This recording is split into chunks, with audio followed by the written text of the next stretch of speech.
Pwe, pakain batong tao, ito ba ang pinagmamalaki mo?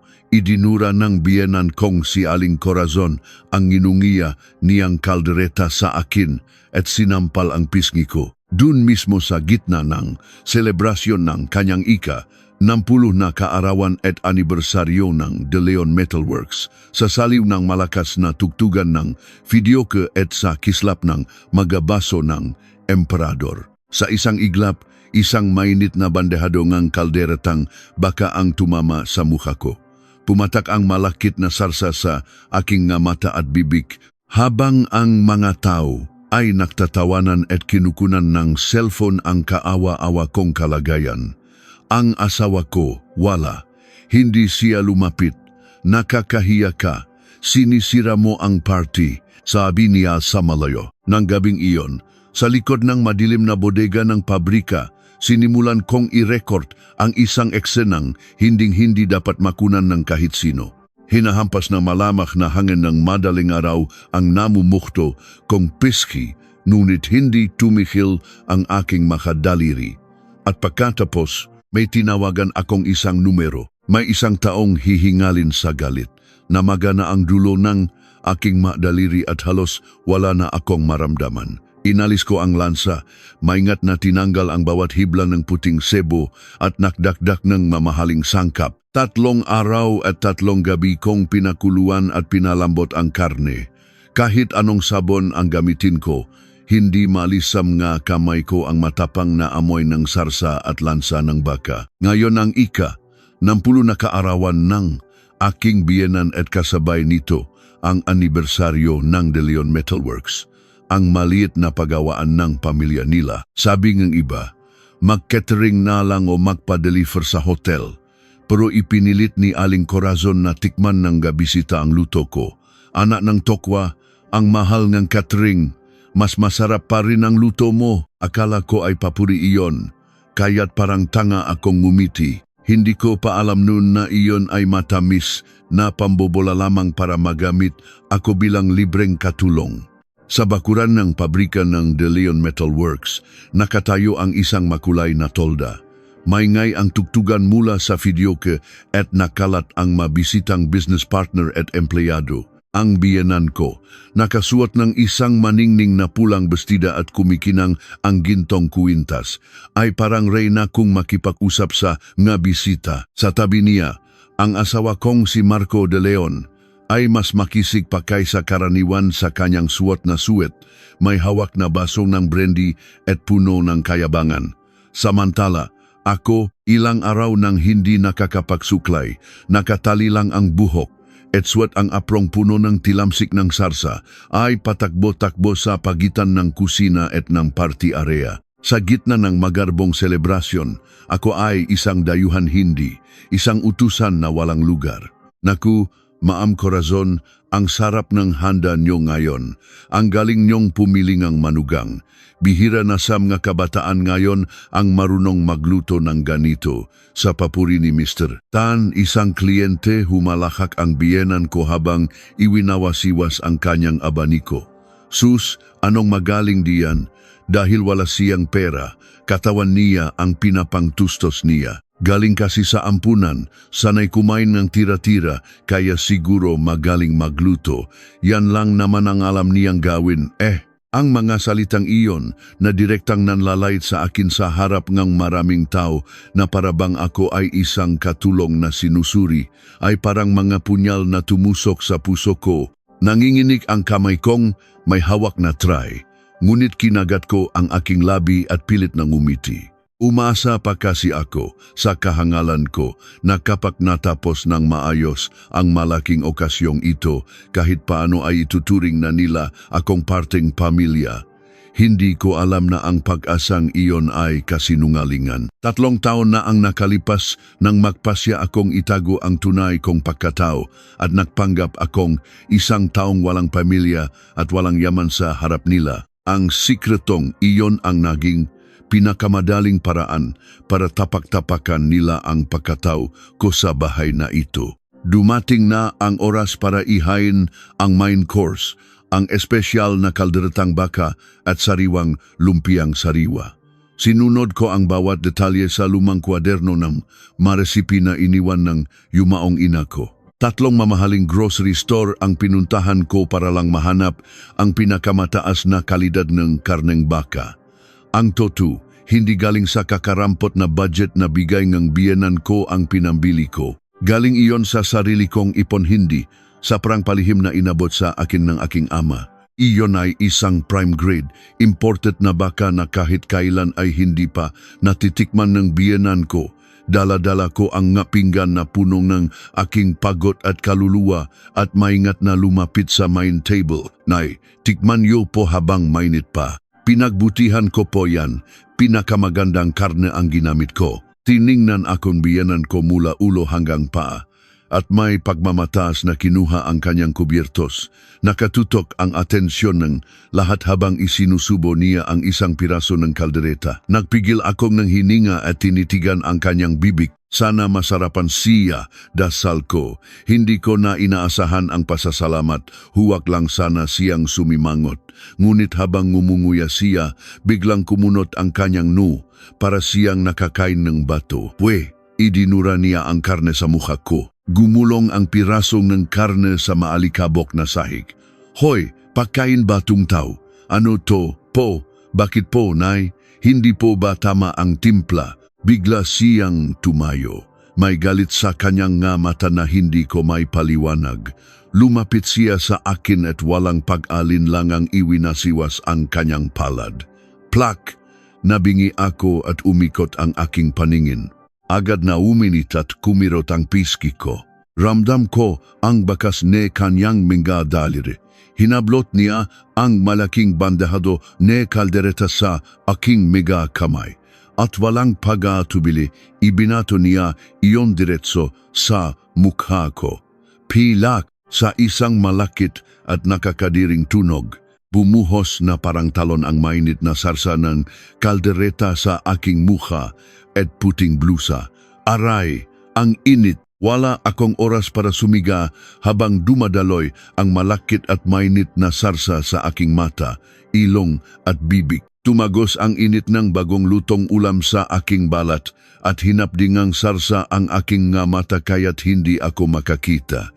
Nababaliw ka na ba? Amoy murang karne. Sinabi ko nang may mga importanteng bisita ngayon. Diba? Gumamit kang tira-tirang karne para ipahiya ako. Hayop ka. Sa sigaong biyanan ko, ang maingay na party ay biglang natahimik na parang binuhusan ng malamig na tubig. Tska, tska, pumatak ang sarsa mula sa aking baba patungo sa sahig. Nag-init ang mukha ko at hindi ko may dilat ang aking mamata, ngunit mas hindi ko matiis ang kahihiyan kaysa sa pisikal na sakit. Tulad, no menoze, piraso, no karne na nakakalat sa sahig, ang gaking dignidad ay dinurog at tinapak-tapakan. Nay, hindi po ito murang karne. Ako po mismo ang bumili sa Rustans gamit ang sarili kong pera. Manahimik ka, saan ka natutong sumagot, kitang-kita ang pagkahampas lupa mo. Kung ano ang puno, siya ang bunga, kasing walang kwenta mo ang lasa ng luto mo. Narinig ko ang bulungan ng mataw, ang pigil na paktawa. May mga umiiling at may mga kumukuha ng cellphone para i-video ang eksena.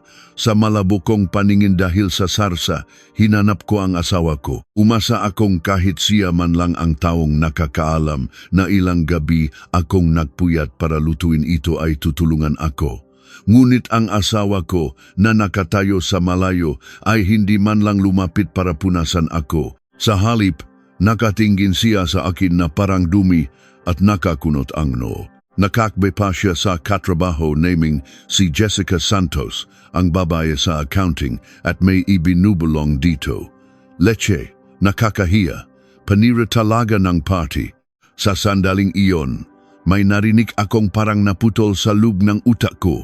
Ang 3 araw at gabing pagtatrabaho, ang mga paltos sa aking daliri, ang pawis na pumata sa harap ng mainit na kalan, ang 3 taon kong pagsisikap na matanggap bilang isang manugang lahat ng iyon ay itinapon sa sahig, mas walang halaga pa sa sarsa ng kaldereta na lalangamin na lang. Biglang bumuhos ang aking maluha, humalo sa sarsang nakapahid sa aking mukha. Ang alat ng luha at alat ng sarsa ay naghalo sa aking bibig, lumikha ng isang nakakasukang lasa, at bilang pangwakas, sumigaw ang biyenan ko. Hoy, ayoko nang makita yang pagmumukha mo, alis diyan, baka malasin pa ako, kumuha kang basahan at linisin mo yang sahig, mas mahal pa tong semento kaysa sa buhay mo, bilisan mo. Nanginginig ang magakamay ko habang pinupunasan ang aking mukha at dahan-dahang naupo sa sahig. Tumusok ang bubok ng basak na pinggan sa aking tuhod, ngunit hindi ko naramdaman ang sakit. Habang pinupulot kong kamay ang mapirasong karne, sumumpa ako sa aking sarili. Sige, lilinisin ko ang pakaing ito, ang maruming party na ito, at ang mabuhay ninyong hindi alam kung saan lulugar. Ang kahihiyang ibinuhos ninyo sa mukha ko ngayon, babayaran ninyo ang sarili ninyong dugo. Ipapatikim ko sa inyo ang isang lasang mas mainit at mas malupit kaysa sa kalderetang ito. Ang ingay ng magarbong party ay nawala na parang alon at tanging katahimikan ang naiwan sa bakuran ng pabrika. Tara na sa KTV, magbook na kayo ngang gro, sigaw ngang maumalis na bisita. Ang naiwan ay ako at ang nakalat na basura. Sa madilim na lot, nakakalat ang magabutong ang kalderetang 3 araw kong pinahirapan at ang magahiniwang gulay para sa lumpiang binalatan ko hanggang sa makulay ang aking magadaliri ngayon ay puno na ng lupa. Nakaupo ako sa malamig na semento, inilalagay ang mga natirang pagkain sa isang itim na supot ng basura. Teska, pumatak ang luha o sipon sa aking kamay. Ito ang recipe na isinulat ng nanay ko bago siya mamatay. Anak, para mahalin ka sa pupuntahan mo, pag-aralan mo to, sabi niya habang nanginginig ang kamay na nagsusulat. Ang pamanang ng aking ina naging basura na ngayon, pinipiestahan ng langgam, at iyon ang nakpadama sa akin ng matinding pagkaduro. Hoy, tama na yang pagdadrama mo diyan. Ang baho, sa sandaling iyon, isang sapatos ang sumipa sa supot ng basura.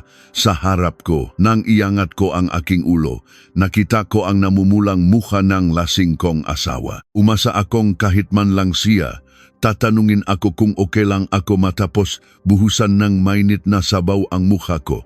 Ngunit tinakpan niya ang kanyang ilong na parang may nakitang basura. Wala ka na bang ibang sasabihin sa akin? Hindi mo ba nakita ang ginawa sa akin ng nanay mo? Tingnan mo tong mukha ko.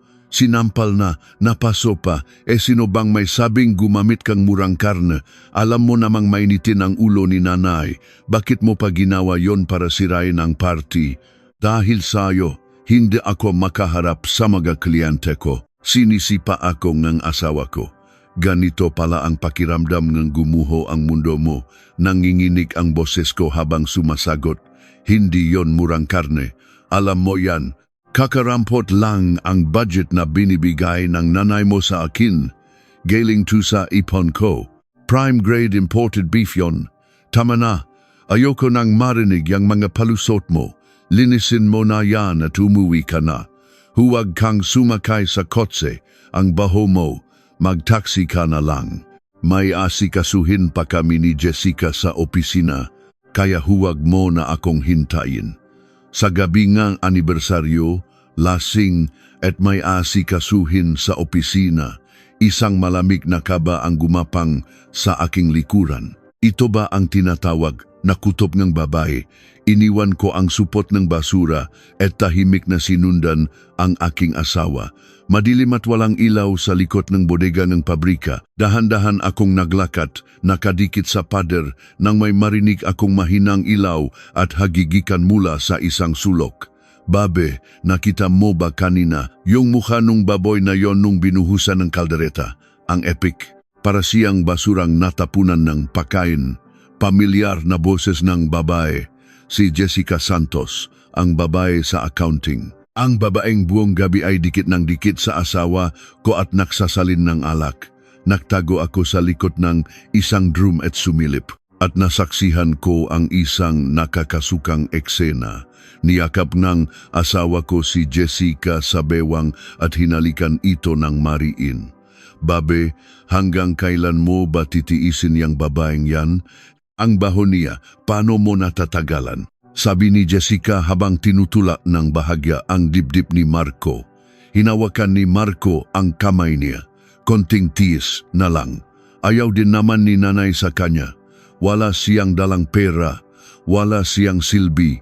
Kapag nakuha na natin yung malaking kontrata sa Reyes Holdings, ibang level na tayo. Gagawa akong paraan para palayasin siya nang walang nakukuhang kahit isang kusing. Talaga ba? Sabi ni tita, kapag nakuha mo raw yung kontrata sa RHC, tatanggapin ka na niyang manugang. Oo naman. Kilala mo naman si nanay, di ba? Gagawan niya ng paraan para kusang umalis yon. Basta mag-ingat ka lang, ha? Baka ma-stress ang baby natin. Babi, biglang nanghina ang mga tuhod ko at muntik na akong matumba.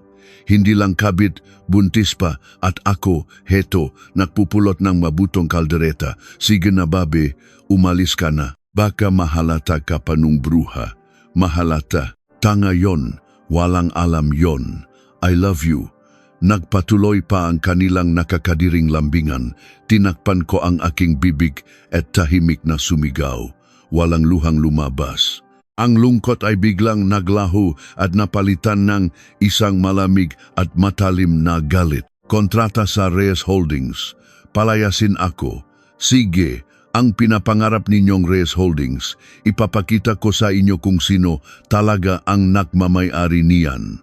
Sa dilim, kinuha ko ang aking cellphone at kinunan ng video ang kanilang paglalambingan. Malinaw na nakunan ang kanilang mukha. Hindi na nanginginig ang kamay ko nang pinindot ko ang stop recording button. Iniwan ko na ang supot ng basura. Naintindihan ko na ang tunay na basura na dapat kong linisin ay hindi ang tirang pagkain, kundi ang dalawang hayop na iyon at ang biyenan ko. Lumabas ako ng pabrika at nagabang ng taxi. Habang naghihintay, nagring ang cellphone ko. Si Papa, anak, may party daw sa inyo ngayon. Bakit hindi ka tumatawag? Mayos ba ang lahat? Sa narinig kong mainit na boses ng aking ama, halos bumigay na ako pero kinagat ko ang labi para pigilan ang pag-iya. Papunta na po ako sa RHC. Anong ginagawa mo diyan sa ganitong oras ng gabi? Bakit ganyan ang boses mo? Miss ko na po kayo at gusto ko na pong bumalik bilang anak nyo. May hihilingin po ako. May humintong taxi. Habang papalayo, tinitigan ko ang pabrika ng De Leon Metal Works at sumumpa. Ang pabrikang iyan, ang pangalang iyan at ang mayabang ninyong matawa lahat ay gagawin kong abo. Tinatawag nila akong pusong RHC. Mula pagkabata, iba na ako. Habang ang ibang bata ay naglalaro manika, ako ay nagsasaulong stock market trends sa diaryong tatay ko. Noong high school, master ko na ang Ingles, Mandarin at Espanyol. Ang ama kong si Don Ricardo Reyes ay laging masaya kapag nakikita ako. Isabela, hindi ka lang anak ko. Ikaw ang kinabukasan ng Reyes Holdings. Mas malaki ang potensyal mo kaysa sa makuya mo. Ikaw ang dapat mamuno sa kumpanyang ito. Para masuklian ang kanyang tiwala, nagsikap ako ng husto. Nagtapos akong summa cum laude sa isang Ivy League University sa Amerika. Pagbalik ko, itinago ko ang aking pagkatao at pumasok bilang isang rank and file employee sa Strategic Planning Department ng RHC. Ayokong matawag na koneksyon kaya nagsimula ako sa pinakamababa. Laging overtime at sa luban isang taon, naging legendary rookie ako dahil sa aking matatalas na panano. Sa trabaho, isa ang aming isip ni Papa, pero may isang bagay kaming hindi pinakakasunduan, ang kasal. Ang anak ng Ayala, may date ka sa kanya sa susunod na linggo. Ayoko pa. Ayoko ng arranged marriage. Isabella, ang negosyo ay hindi pagpili ne kapareha base sa emosyon. Ito ay pagpili ng business partner. Lagi kaming nagtatalo tuwing hapunan. Ang malamig at kalkuladong buhay may asawa ng mamayayaman nakita ko kung paano nabuhay ng malungkot ang nanay ko sa ganoong sitwasyon. Kaya't sumumpa akong hindi ako magpapakasal ng walang pag-ibig. Ang lalaking pagkakasalan ko ay mamahalin ako bilang si Isabela, hindi bilang anak ng mayari ng RH. Iyon ang tanging pangarap ko. Isang araw, bilang parte ng aking training, na-assign ako sa isa sa mga bodega ng RHC. Isang mahirap na trabahong magbilang ng inventaryo at magbuhat ng mga kahon. Isang araw, aksidente kong nabitawan ang isang mabigat na kahon at nabagsakan ang paa ko. May isang taong lumapit sa akin, si Marco de Leon, ang asawa ko ngayon. Isa siyang ordinaryong supervisor mula sa isang subcontractor. Miss, okay ka lang, magingat ka. Tingnan mo yung paa mo, namaga na. Sa magaspang niyang kamay, inalis niya ang sapatos ko at nilagyan ng ice pack na binili niya sa 7-Eleven. Hindi iyon ang pekeng kabaitan ng nga anak mayaman, kundi isang tunay at simpleng pag-aalala. Mukhang sanay ka sa masarap na buhay. Miss, bakit ka nagtitiis sa ganitong trabaho? Dahan-dahan lang, trinato niya ako hindi bilang anak ng chairman, kundi bilang isang palpak na empleyada. At iyon ang nagustuhan ko. Tuwing tanghalian, dinadala niya ako sa karinderya. Order siya ng pesratus na pork sisig at ilalagay ang kalahati sa plato ko. Kain ka ng marami. Ang mga Pinoy kailangan ng kanin para lumakas. Kahit na iyon ang pinakamurang sisig na natikman ko, mas masarap pa iyon kaysa sa steak sa isang 5-star restaurant. Kapag nag-overtime ako, tinitimplahan niya akong tigain sa coffee at pinakikingan ang nga reklamo ko. Kapag napapagalitan akong boss ko, niyayaya niya akong uminom ng beer. Isabela, wala akong yaman, pero may pangarap ako. Kapag yumaman ako, gusto ko lang makasama ang asawa't maanak ko sa isang masayang hapunan gabi-gabi. Yun ang sukatan ko ng tagumpay. Pera, kasikatan, lahat yan balat lang. Ang importante. Ang masalita niya ay tumatak sa puso ko. Pagod na ako sa masalitang kita, husay at paglago na laging sinasabi ni Papa. Ang pagiging simple niya ay naging kanlungan ko. Ang lalaking ito, mamahalin niya ako kahit hindi ako mayaman. Sa unang pagkakataon, umibig ako. Matapos ang isang taong relasyon, ipinakilala ko siya kay Papa. Ibinato ni Papa sa mukha ko ang resulta ng background check niya, De Leon Metalworks. Isang maliit na kumpanyang baon sa utang. At tingnan mo yung mukha ng lalaking yan. Malaki ang ambisyon pero walang kakayahan. Yan ang tipo ng taong naamoy ang pera mo. Hindi po pa. Hindi niya alam kung sino ako. Mahal niya ako bilang si Isabela, isang mahirap na empleyada. Tanga, hindi mo ba alam na kapag pumasok ang kahirapan sa pinto, tumatakas ang pag-ibig sa bintana? Akala mo ba kapag wala ka ng pera, bubuhayin kang lalaking yan? Matigas ang pagtutol ni Papa, pero bulag ako sa pag-ibig at hindi nagpatinag. Sige, pusta tayo pa, 3 taon. Mamumuhay ako bilang asawa ni Marco, hindi bilang anak niyo. Iiwan ko ang lahat ng tulong at yaman ng RH. Kung pagkatapos ng 3 taon, masaya pa rin kami at hindi siya nagbago, tanggapin niyo na kami. Tinitigan ako ni Papa na parang hindi makapaniwala at malamig na tumalikod. Sige, kung gusto mong pumasok sa impyerno, hindi kita pipigilan. Wala kang aasahang tulong sa akin. Mamatay ka man sa gutom o sa bugbok, wala akong pakialam. Kung babalik ka pagkatapos ng 3 taon at aminin mong mali ka, tatanggapin kita. Pero sa oras na yon, durok na ang puso mo, umalis ako agad ng bahay. Nagsinungaling ako kay Marco, sinabing itinakwil na ako ng pamilya ko na para na akong ulila. Niyakap niya ako ng mahigpit at sumumpa. Isabela, ako ang bahala sa'yo. Hinding-hindi ko hahayaang mahirapan ka. Magsasama tayo ng maligaya. Ang mga mata niya nun, ang init ng yakap niya, lahat pala ay isang palabas.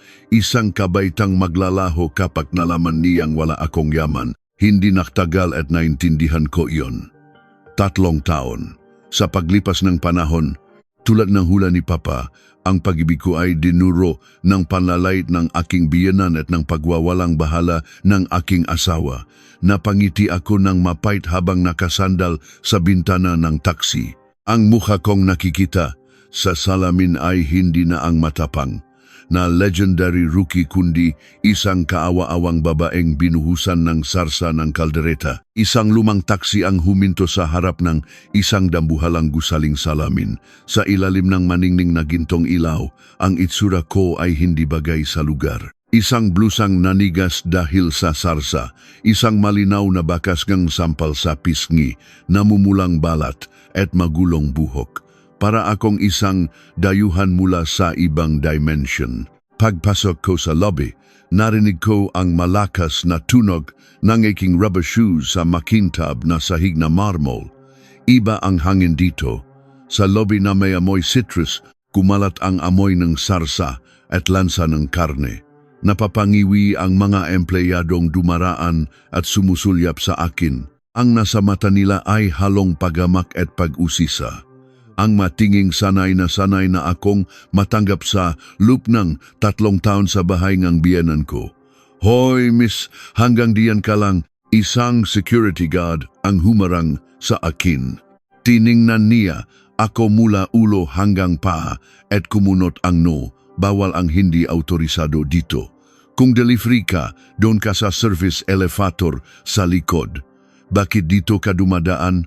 Ang baho mo. Pulubi ka ba? Itinulak ng guard ang balikat ko dati. Hihingi akong tawad at yuyuko, pero iba na ako ngayon. Kinuha ko sa bulsa ang aking sunglasses na malaki dahil sa sarsa at tinitigan siya sa mata. Tawagan mo ang opisina ng chairman. Sabihin mong lumabas si Mr. Vargas. Ano? Si Sir Mando? Hoy ate, kung saan-saan mo lang narinig ang pangalan niya, huwag kang manggulo dito. Tatawag akong pulis kapag hindi ka umalis. Habang kinukuha ng guard ang kanyang radyo, bumukas ang pinto ng fifth elevator at may isang taong nakmamadaling lumabas. Isang lalaking nakasuot ng mamahaling suit at may matalim na tingin ang kanang kamay ng aking ama, si Armando Mando Vargas, ang Chief of Staff. Tigil, bitawan mo siya. Sa malakas niyang sigaw, natigilan ang guard. Tumatakbong lumapit si Sir Mando, itinulak ang guard at humarap sa akin. Nang makita niya ako, ang kalmado niyang mga mata ay niyanik na parang lindol. Diyos ko, Ma'am Isabela, Sir Mando, matagal na rin po tayong hindi nakita. Ano pong nangyari sa inyo? Bakit ganyan ang itsura nyo? Kalmado akong sumagot, sa taas na tayo mag-usap. Nariyam ba si Papa? Importante ito. Sa gitna ng paggagulat ng mga empleyado at ng guard ng gayon ay nakayuko ng 90 degrees. Sumakay ako sa private elevator ng chairman.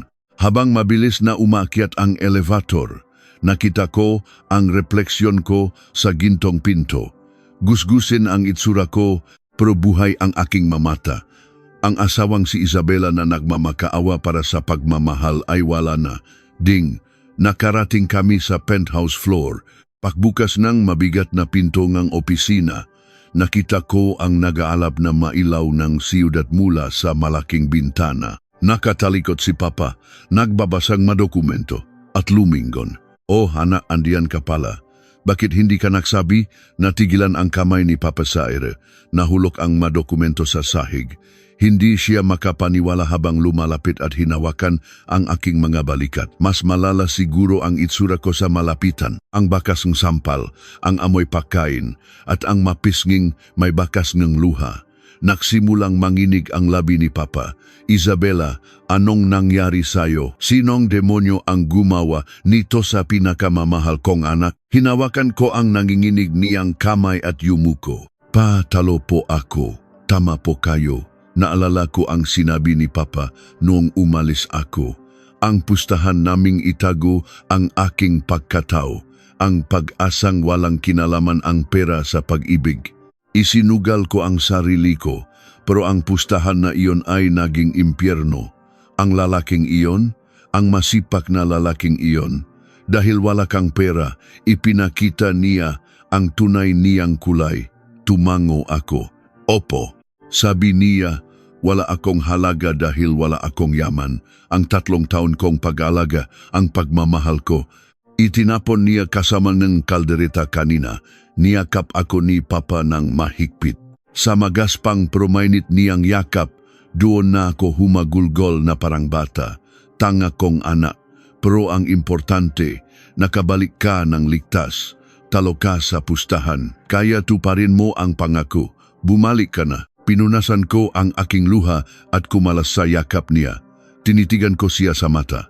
Ang nga mata ko, wala ng lungkot, kundi isang malamig na apoy.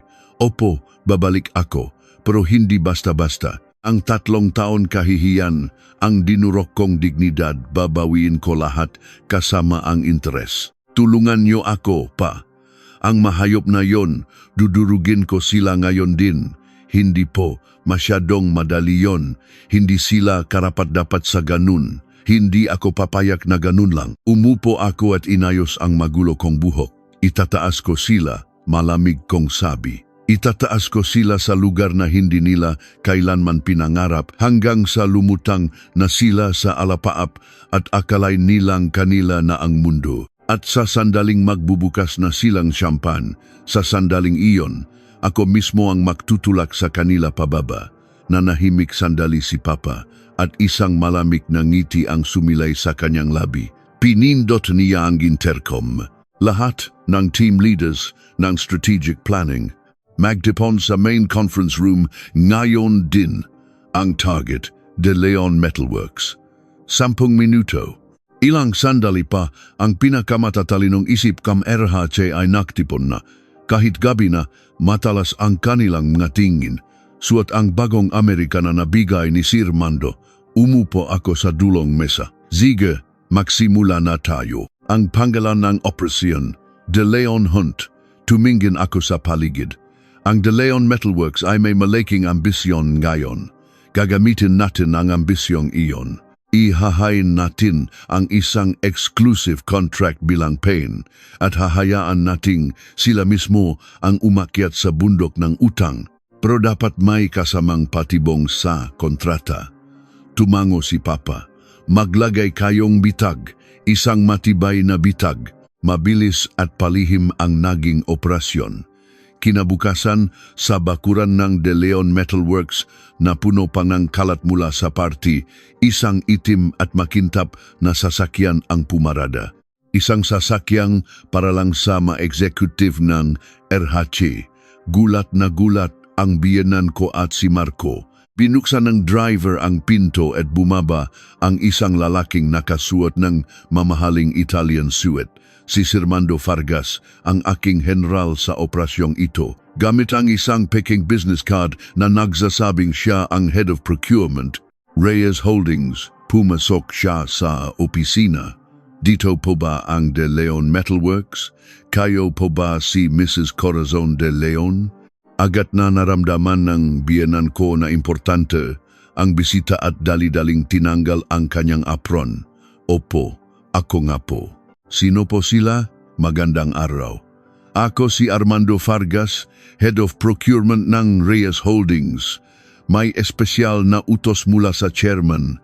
Sa narinig nilang Reyes Holdings at chairman, halos malaglag ang pangangang magina. Itinuring nila si Sirmando na parang isang santo, pinaupo sa pinakamagandang silya. Nanginginig ang kamay ni Marco habang nagtitimplang na tigain sa 2 coffee. Umarte si Sirmando na parang suplado, tiningnan ang paligid at kunwari tinakpan ang ilong. Diretsahan na po tayo. Ang RHC ay naghahanap ng partner para sa aming bagong electric vehicle line. Nakita ng chairman ang potential ng De Leon Metalworks. Kaya gusto namin kayong going primary supplier at bigyan ng exclusive contract. E-exclusive contract, primary supplier, nagsimulang kuminang sa kasakiman ang mga mata ng biyenan ko. Para sa kanila na laging second o third tier subcontractor lang, ang pagiging primary supplier ay isang pangarap. Ang halaga ng kontrata ay 3 bilyon kada taon. Sa loob ng 5 taon, 3 bilyon. Sa narinig nilang numero, natahimik ang buong opisina. Napahawak sa dibdib ang biyenan ko. Si Marco naman ay halos mapasigaw sa tuwa. Ngunit umarte si Sir Mando na may pag-aalinlangan at kinuha ang isang makapal na kontrata mula sa kanyang briefcase. Pero may kondisyon. Mahigpit ang global standards ng RHE. Ang mga makina ninyo ngayon, hindi ubra. Kailangan ninyong palitan lahat ng equipment yun ng mga bagong German-made machines. German-made, ang mahal yan. Ang investment ay abot ng P500 million. Kung hindi nyo kaya, okay lang. Marami namang nakapila. Nang kunwari alisin na ni Sir Mando ang kontrata, hinawakan ni Marco ang braso ng ina. Nay, huwag nating palampasin to. 500 milyon ang puhunan para sa 3 bilyon na kita. Isanla natin ang bahay at pabrika. Kung kulang pa, mangutang tayo sa 5,6. O nga, 3 bilyon yan. Sige, sugot na. Ang nga taong bulag sa kasakiman ay handa ng tumalon sa apoy. Sige po, gagawin namin. Kahit anong mangyari, papalitan namin lahat ng makina. Pumirma na tayo ngayon. Umupo ulit si Sir Mando at inilahat ang kontrata. May cash advance din, pesa 70 milyon. Idedeposito bukas ngang umaga. Sa dagdag na 170 milyon, tuluyan na silang nabaliw. Ang ideya ng perang papasok agad ay nagbigay lakas pa sa kanilang pagiging sakim. Inabot ni Sir Mando ang ballpen at bumulong. Pakibasa na lang po itong Article 12, itong special clause, bago kayo pumirma. Formalidad lang naman. Minadaling basay NNG Biyenan ko ang malit na sulat sa Article 12. Kapag lumagpas sa 1% ang depekto ng produkto o nalate ang delivery, agad na kanslado ang kontrata. Isasauli ang cash advance at magbabayad ng multa na triple ang halaga. Lahat ng isinanla ay mapupunta sa RHC. Sa normal na sitwasyon, hindi nila pipirmahan ang ganitong lason na sugnay. Pero ang kumikinang na 3 bilyon at 170 milyon sa kanilang isip ay nakpamanhid sa kanilang katinuan. Sus, hindi naman siguro tayo lolokohin ng RHC.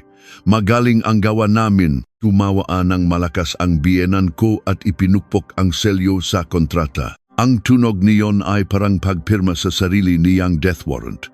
Sumunod na pumirma si Marco bilang guarantor. Congratulations!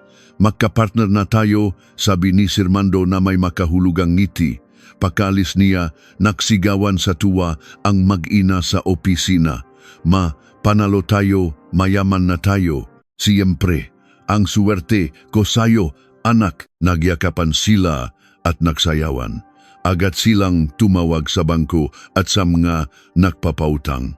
Isinanla nila ang lahat. Ang bahay, ang lupa ng pabrika, pati na ang puntot ng kanilang ninuno. Samantala, sa RHC headquarters, tumunog ang cellphone ko. Text mula kay Sir Mando. De Leon contract signed. Kasama ang special clause. Kumagat na sila. Sumimsim ako ng malamig na kape habang nakatingin sa labas. Good job, Sir Mando.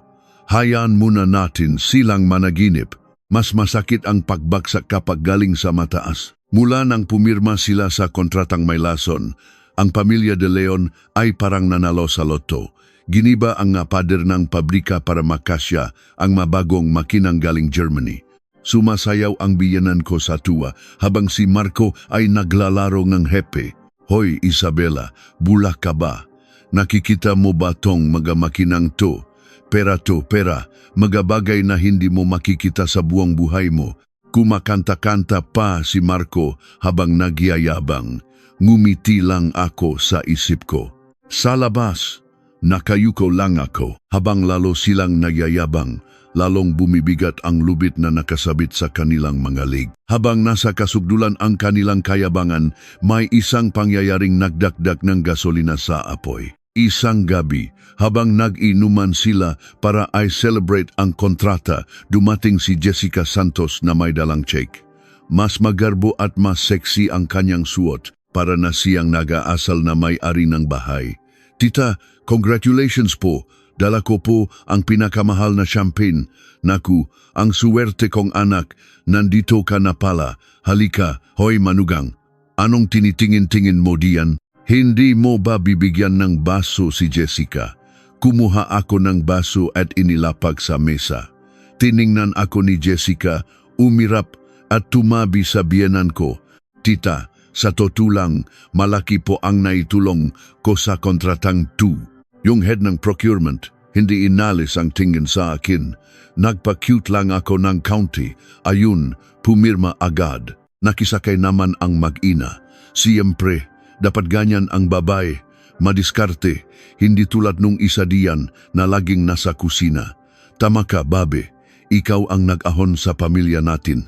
Ipinagyayabang ni Marco si Jessica sa harap ko. Nang medyo lasing na sila, may kinuha si Jessica sa kanyang bag. Isang ultrasound photo. Actually po, may sasabihin ako. Buntis po ako. Anak namin ni Marco. 5 weeks na po. Natahimik ang lahat. At pagkatapos ng isang segundo, umalingaw-ngaw ang sigaw ng biyanan ko. Ano? Totoo ba yan? Anak ni Marco? Opo tita. Sabi pong doktor, mukhang lalaki. Lalaki. Sa isang salitang iyon, niyakap ng biyenan ko si Jessica at gumulong sila sa sahig sa tuwa. Salamat, Panginoon. Biyaya ng pera, biyaya pa na apo. Nakatayo ako sa lababo. Malamig na pinapanood ang eksena. May mali. Masyadong mabilis, masyadong perpekto, at masyadong scripted. Tumigil sa pagsasayaw ang biyenan ko at tinitigan ako ng masama. Kinuha niya ang lalagyan ng asin at isinaboy sa akin. Swish, bumaksak ang butil ng asin sa muka at buhok ko. Hoy, narinig mo, lumayas ka na. Darating na ang tagapagmanang pamilyang to. Hindi pwedeng may malas na tulad mo dito. Inihagis ni Marco ang isang dokumento sa harap ko. Sorry ha. Kasalanan mo, hindi ka makaanak. Kaya nakahanap ng iba ang lalaki kapak walang silbi ang asawa. Huwag kang umasa ng kahit ano, umalis ka na lang. Ngumiti si Jessica na parang isang nagwagi. Sorry ate, pero kapag may bago ng may-ari, dapat marunong kang umalis. Diba baka ma-stress pa ang baby ko. Alis na. Puno ng asin ang katawan ko. Pinulot ko ang divorce papers sa sahig. Dapat ay masakit, pero sa hindi malamang dahilan, gumaan ang pakiramdam ko. Sa wakas, may perpektong dahilan na akong umalis sa impyernong ito. Sige, aalis ako. Hindi ko na rin kayo matiis. Kinuha ko ang balpen sa mesa at walang pag-aalinlangang pumirma.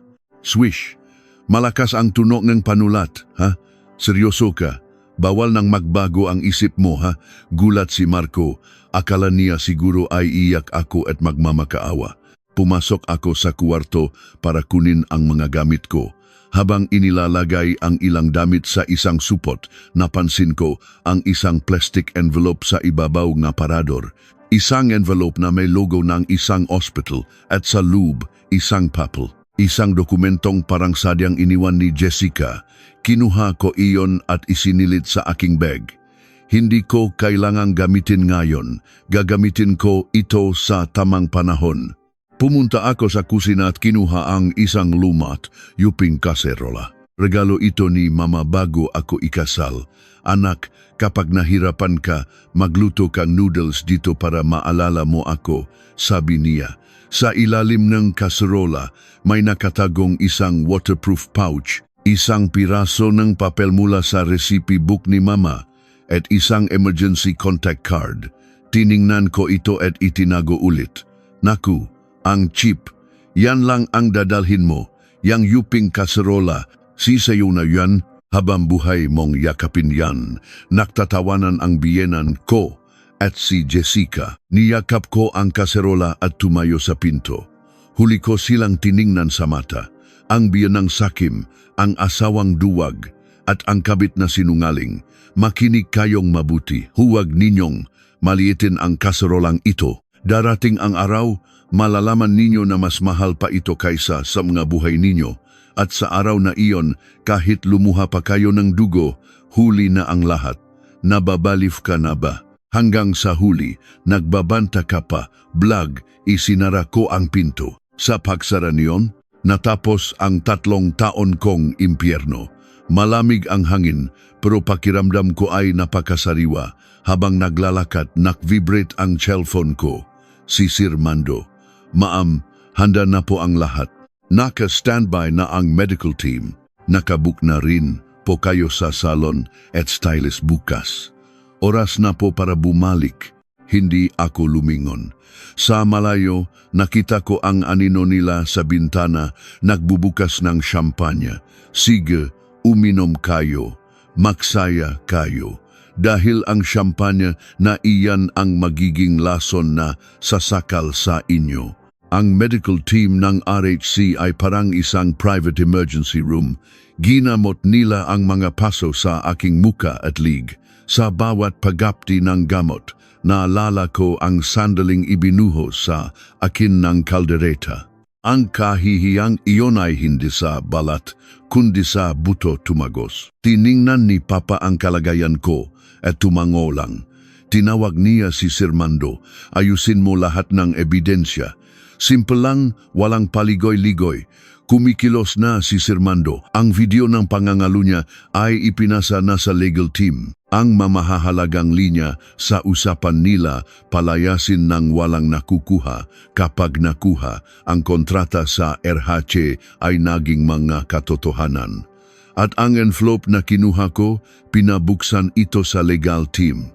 Isang pekeng medical certificate, pekeng selyo, pekeng numero. Ma'am, peke po ito. Madaling mapapatunayan sa ospital. Nang gabing iyon, kumpirmado na. Walang ganung record sa ospital at ang ultrasound photo ay galing lang sa internet. Sigurado na ako, peke rin ang pagbubuntis. Ang taong umaakyat gamit ang kasinungalingan ay dapat bumagsak gamit din ang kasinungalingan. Ang huling bahagi ng bitag, ang Article 12 sa kontrata, dapat magsumit ng sample sa loob ng 72 oras. Kapag lumagpas sa 1% ang depekto, kanselado ang kontrata. Dahil gustong magpasikat, minadali ng De Leon Metalworks ang paggawa ng sample. Pero para makatipid, hinaluan nila ng murang materyales. Normal na desisyon para sa mga baon sa utang, ngunit ang pagsusuri ng RHC ay walang awa. Ang resulta, 4% defect rate, isang linya sa kontrata ang naging bitayan nila. Tiningnan ni Papa ang report. Sapat na to, tumango ako. Opo, oras na para ibaksak sila. Naktanong si Sir Mando, ang contract signing po ay bukas, 10 AM, sa 30th floor. Nandun silang tatlo. Tuloy pa ba ang plano? Sumagot ako. Doon natin sila tatapusin. Sa sandaling akala nila ay kapantay na nila tayo. Kinabukasan, sa isang FIB salon malapit sa RHC, nakaupo ako sa harap ng salamin. Ang mahaba at tuyot kong buhok na laging nakatali ang maputlang mukha. Ang babae sa salamin ay ang walang buhay na manugang na si Isabela. Anong gupit po, ma'am? Tanong ng stylist. Walang pag-aalinlangan akong sumagot. Gupitin niyo. Maikli, para wala nang dahilan para lumingon pa. Gunting. Kasabay ne paglaglag ne buhok ko sa sahig. Ay ang paglaglag din ne 3 taon kong pigati. Pakalipas ng isang oras, isang babaeng may matalas na tingin at modernong bobkut ang nasa salamin. Isinuot ko ang isang mamahaling navy blue suit at 10-inch stiletto heels. Tok, tok, tok. Ang tunog na aking takong, nagbalik na si Isabela Reyes, ang executive director ng RHC. Hindi para sa isang bagong posisyon, kundi para bawiin ang dati ng sa kanya. Ngayon ay hindi araw ng pagbabalik, kundi araw ng pahuhusga. Samantala, abala rin ang pamilya De Leon. Ang biyanan ko ay naksuot ng pinakamagarbo niyang damit. Si Marco ay naksuot ng kanyang wedding tuxedo. Si Jessica naman ay naksuot ng hapit na bestida. Pilit na inilalabas ang kanyang tiyan. Handa na ba kayo? Ito ang araw na magbabago ang kasaysayan ne ke pamilya natin. Ano, mukha na ba akong biyanan ne ke mayaman? Naku, tita, para po kayong tunay na donya. Babe, ang guwapo mo ngayon. Iba talaga kapag may pra na ang lalaki. Nagpupurian sila habang papunta sa Arhache, sakay ng hinulugang European char. Nang makita nila ang dambuhalang gusali, medyo kinabahan sila, pero agad na nagyabang. Huwag kayong kabahan. Teritoryo na natin too. Sa lobby, parang utusan kung tratuhin nila ang mga empleyado. Inihagis ni Marco ang kanyang business card sa receptionist. Marco de Leon Metalworks. Saan ang meeting room? Sa 30th floor po, sir. 30th floor, iba talaga. Tara na. Sa elevator, nag-selfie sila at nagplano ng mamili sa Greenbelt. Hindi nila alam na hindi sila papunta sa isang party, kundi sa kanilang bitayan. 30th floor, conference room. Nakaharap sa magandang tanawin ng siyudad. Nandun na ang mga executive at legal team ng RHC. Medyo seryoso ang paligid, pero ang walang pakialam na biyenan ko ay umupo agad sa tabi ng pinaka-importanteng upuan. Naku, andito na pala kayo. Nakpalate kami ng kaunti, kami kasi ang bida. Nasaan na pala si Sir Mando? Sumagot ang isang abogado.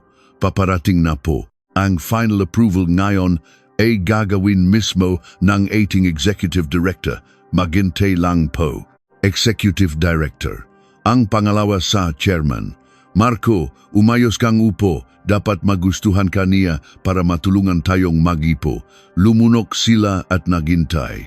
Bumukas ang pinto. Ladies and gentlemen, the Executive Director of Reyes Holdings, Miss Isabella Reyes, sabay-sabay na tumayo at yumuko ang lahat ng executive. Napilitan ding tumayo ang pamilya de Leon. Tok, tok, tok. Tanging ang tunog ng aking takong ang maririnig. At sa wakas, pumasok ako, malamig ang mukha, matalim ang tingin. Dahan-dahan kong tiningnan ang mga mukha nilang tatlo. Unang nakakilala sa akin si Marco. Nanlaki ang kanyang nga mata at bumuka ang bibig Isabela. Narinig iyon ng dalawa at napatingin sa akin.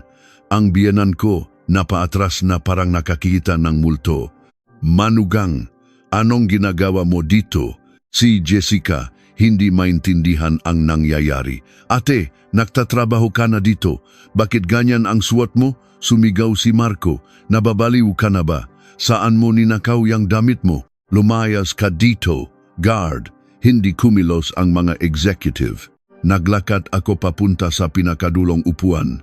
Ang upuan ng chairman at dahan-dahang umupo. Maupo kayo. Baka mangalay kayo. Sumunod ang mga executive. Ang tatlo lang ang naiwang nakatayo. Ikinot ko ang namaplata sa harap ko para makita nila. Isabella Reyes, Executive Director. Nawala ang kulay sa mukha nilang tatlo. Executive Director, hindi makapagsalita ang biyanan ko. Sumimsim ako ng espresso. Medyo magulo ang pagbati niyo, Mrs. Corazon de Leon at Mr. Marco de Leon. Papanong, sinabi ko sa inyo kagabi, di ba, na mas mahal pa ang yuping kaserola kaysa sa buhay ninyo. Nanginginig na naksalita si Marco.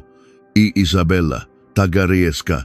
Tumingin ako sa kanya. Oh, Marco, ang babaeng sinabi mong walang silbi dahil walang pera, siya pala ang RHC. At nay, ang manugang na tinawag ninyong galing sa ampunan, anak pala ng may-aring gusaling ito. Napaluhod ang biyanan ko. Hindi, imposible. Panaginip lang to. Inihagis ko ang isang folder sa mesa. Tama na ang drama. Trabaho na tayo. Buksan nyo. Nanginginig na binuksan ng biyanan ko ang folder. Sa loob, naroon ang contract termination, notice of cash advance recovery, penalty invoice, at notice of asset seizure. Naalala nyo ang Article 12. Pagsak kayo sa quality test, 4% defect rate. Ipinakita ko ang resulta. Congratulations. Simula ngayon, kanselado na ang kontrata.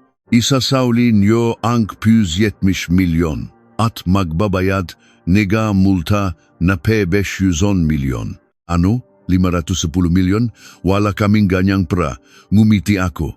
Kaya nga kayo naksanla, di ba ang pabrika, bahay, lupa, makina lahat, ayon sa kontrata, ay pagari ng RHC. Susugurin sana akong biyenan ko. Panloloko to, niloko nyo kami, umiling ako. Kayo ang nanloko, pinindot ko ang remote. Lumabas sa screen ang video nila sa bodega. Ang usapan nilang palayasin ako. Sumigaw si Jessica. Patayin nyo yan. Illegal yan. Ipinakita ko ang susunod na slide. Ang peking medical certificate. At ikaw, Jessica, ang baby mo, peke rin pala, walang record sa ospital. Sinubukan ni Jessica ang magtago sa likod ni Marco, pero itinulak siya nito. Sinungaling ka, buntis ka ba talaga? Ikaw ang nauna, sabi mo yayaman tayo. Habang nagsasabunutan sila, nagsalita ako. Ngayon, harapin niyo ang katotohanan, kanselado ang kontrata, may utang kayo, at wala na kayong ari-arian. Dito na nagtatapos ang lahat. Binuksan ko na ang pintong impyerno. Sa screen, nakatigil ang video nila. Biglang bumukas ang pinto at pumasok ang dalawang pulis. Mr. Marco de Leon, Miss Jessica Santos, sumama po kayo sa amin. May kaso po kayong fraud. Nang posasan na sila, bumaksak ang biyenan ko sa sahig. Anak ko, huwag, ma'am, manugang, patawarin mo na ako. Ako ang may kasalanan sa lahat. Niyakap niya ang mga binti ko at nagmamakaawa. Ang dating mayabang na babae ay isa na ngayong kaawa-awang matanda. Tiningnan ko siya. Hindi po tayo maka-ano-ano. At hindi patapos. Sininyasan ko ang isang staff. Lumabas sa screen ang live feed mula sa pabrika at sa bahay nila. Nilalagyan na ng sheriff ng notice of eviction ang pinto, pula at malinaw. Hindi, ang pabrika ko, ang bahay ko, hindi nyo kayang bayaran ang P510 milyon, kaya kukunin namin ang isinanlan nyo, nakapirma kayo sa kontrata.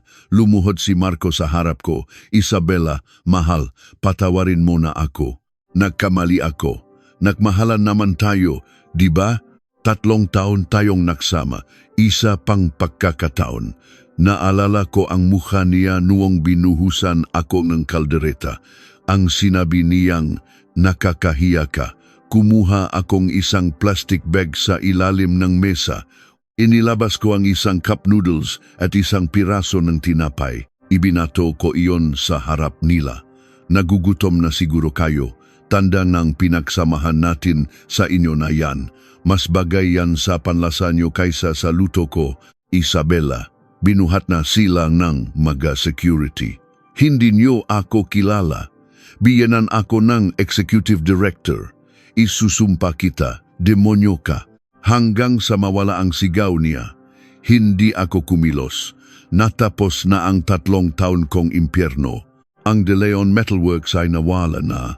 Ang lupa ay naging bagong warehouse na ng RHC. Kumalat ang balita, namumulot daw ng basura ang biyenan ko at si Marco ay construction worker na. Gabi-gabi raw silang nag-away. Ang naiwan sa kanila ay hindi respeto, kundi ang ugaling magsisihan. At ako, nakatayo sa bintana ng opisina ko, nakatingin sa mga ilaw ng siyudad. Ang tanawing dating tinitingnan ko nang may luha ay isa na lang magandang background.